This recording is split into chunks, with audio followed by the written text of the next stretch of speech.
បាទជម្រាបសួរដល់ពុកម៉ែបងប្អូនក៏ដូចជាសួស្តីដល់ទស្សនិកជនដែលកំពុងតែមើលវីដេអូមួយនេះ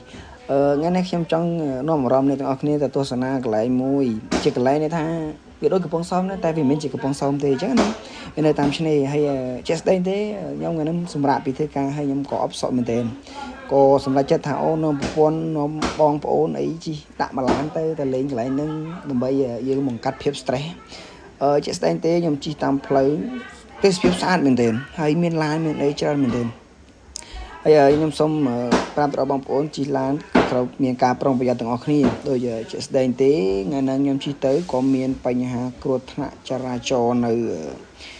តាមផ្លូវដែរនេះដូចខ្ញុំបានថតមើលហ្នឹងមើលតាមហ្នឹងទៅក៏ឃើញហើយអញ្ចឹងណាហើយជូនពរពុកម៉ែបងប្អូនធ្វើដំណើរតាមដងផ្លូវ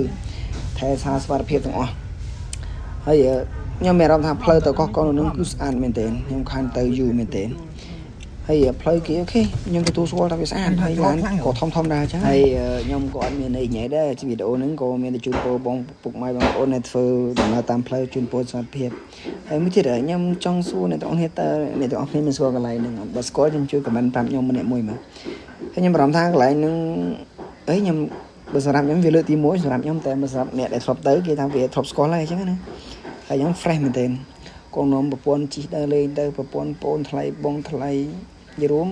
អូខេថ្ងៃនោះប្រពន្ធខ្ញុំសម្រាប់ធ្វើការដែរហើយកូននំទៅដើរលេងទៅហើយបាននំប្អូនស្រីមួយគេអង្គុយត្រាម៉ាអង្គុយលេងតែឯងទៅជាធម្មតាក្មេងៗឃើញទឹកឃើញអីចឹងគាត់សប្បាយចិត្តហើយចឹងណាហើយតែយើងបាននំគាត់ដើរលេងជាមួយចុះពីចឹងទៅហើយសម្រាប់ខ្ញុំវិញអត់អីទេក្រៅពីអង្គុយលេងមើលទេសភាពស្ដាប់ក្រឡូកធាតុអាកាសមើលជាមួយនឹងទឹកសមុទ្រធំទូហោះហើរពេញទឹកនិយាយចឹងក៏ម្យ៉ាងដែរហើយក៏គ្មានអីដែរហើយប្អូនថ្លៃខ្ញុំវិញមើលគេស្វីតដូចអត់មានណានៅជាមួយគេចឹងគេនៅតែ2នាក់មានណានៅជាមួយគេនៅតែ2នាក់ហើយខ្ញុំថតចុះទៅគេធ្វើខ្វេះហើយខ្ញុំក៏នៅប្រពន្ធខ្ញុំដាក់ជាជា2នាក់ទៅនឹងណាគ្រួសារខ្ញុំវា relax ម្យ៉ាងដែរតែខ្ញុំនឹងមាន plan ទៅទៀតជាលើកទី2តែខ្ញុំភ្លេចឈ្មោះហ្នឹងហ្នឹងប៉ុនខ្ញុំប៉ុនគាត់ស្គាល់ហើយដល់មុងថតរូបប៉ុនខ្ញុំក៏ទៅថតរូបទៅរសារខ្ញុំអត់ទាន់ចេះថតរូបទេខ្ញុំអត់សូវចេះថតហ្មងនិយាយរួមអត់ចូលចិត្តថតហើយអង្គុយជាពីអ្នកបងថ្លៃតែអត់ដឹងធ្វើអីតប្រពន្ធខ្ញុំក៏ដើរថតមកសន្ធុះមេរៀនតិចអង្គហៅខ្ញុំទៅជួយថតជួយសម្ដែងអញ្ចឹងណាជាធម្មតាមនុស្សស្រីមកថាណាគេក៏គេចូលចិត្តថតរូបដែរអញ្ចឹងណាបើខ្ញុំស្ពៃហ្មងខ្ញុំមានតែអង្គុយ